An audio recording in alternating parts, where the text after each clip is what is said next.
આપનું સ્વાગત છે। વડોદરા શહેરના ઉત્તર ઝોન વિસ્તારમાં મહાનગરપાલિકા સંચાલિત ડોર ટુ ડોર કચરા કલેક્શનની કામગીરીમાં સગીર વયના બાળકો પાસે મજૂરી કરાવવામાં આવતી હોવાના ગંભીર દ્રશ્યો સામે આવ્યા છે।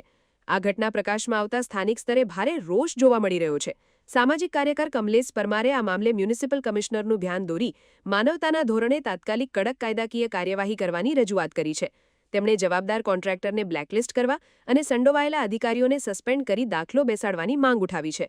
આ ઘટનાની તપાસ દરમિયાન જ્યારે કચરા કલેક્શન વાહનના ડ્રાઈવરની પૂછપરછ કરવામાં આવી ત્યારે ચોંકાવનારી વિગતો બહાર આવી હતી। ડ્રાઈવરના જણાવ્યા અનુસાર આ બાળકોને સુપરવાઇઝર દ્વારા નોકરી પર રાખવામાં આવ્યા છે અને તેમને પગાર પેટે રોકડ રકમ ચૂકવવામાં આવે છે। આ ખુલાસા બાદ સામાજિક કાર્યકર કમલેશ પરમારે પાલિકાના અધિકારીઓ અને કોન્ટ્રાક્ટરના સુપરવાઇઝર વચ્ચેની સાંઠગાંઠ હોવાનો સીધો આક્ષેપ કર્યો છે, જેના પરિણામે ખુલ્લેઆમ કાયદાનો ભંગ કરી બાળમજૂરી જેવું ગંભીર દૂષણ ચલાવવામાં આવી રહ્યું છે।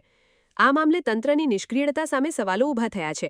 સામાજિક કાર્યકરે ચીમકી ઉચ્ચારી છે કે જો આગામી દિવસોમાં આ ગંભીર બાબતની નોંધ લઈને જવાબદારો સામે સત્વરે કડક કાયદાકીય પગલાં ભરવામાં નહીં આવે તો ઉચ્ચ કક્ષાએ લેખિત અને મૌખિક રજૂઆતો કરવામાં આવશે।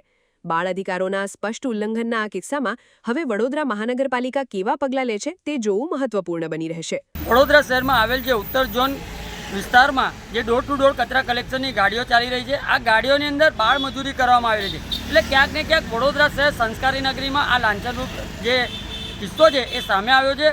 અને સાથે સાથે તમે જોશો કે વડોદરા શહેરની અંદર દરેક વોર્ડમાં દરેક ઝોનની અંદર તમે ડોર ટુ ડોર કચરા કલેક્શનની ગાડીઓ ચાલતી હશે। નાના નાના ભૂલકાઓ પાસે બાળ મજૂરી કરવામાં આવતી હોય છે। સાથે તમે જોશો કે જે લેન્ડફિલ સાઈડો હોય છે, આ લેન્ડફિલ સાઈડો પર પણ ઘણી જગ્યાઓ પર બાળકો કચરો વીણતા હોય છે। એટલે કહેવાનો મતલબ કે મ્યુનિસિપલ કમિશનર જે જાબાજ કમિશનર છે, આ કમિશનર દરેક વખત કહેતા હોય છે કે તમામ રીતે અમે સજ્જ છે, પરંતુ ખાસ કરીને આ બાળ મજૂરી કરાવવી ખૂબ જ ગંભીર ગુનો બનતો હોય છે।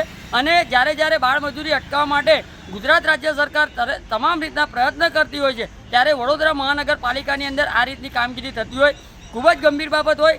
તે બાબતે સ્થાનિક વોર્ડના અધિકારીઓ સાથે સાથે સુપરવાઇઝરો સાથે આવા કોન્ટ્રાક્ટરોને બ્લેકલિસ્ટ કરી અને વડોદરા શહેરમાં એક દાખલો બેસાડવાની જરૂર છે, તેવી અમારી ખાસ માંગણી છે।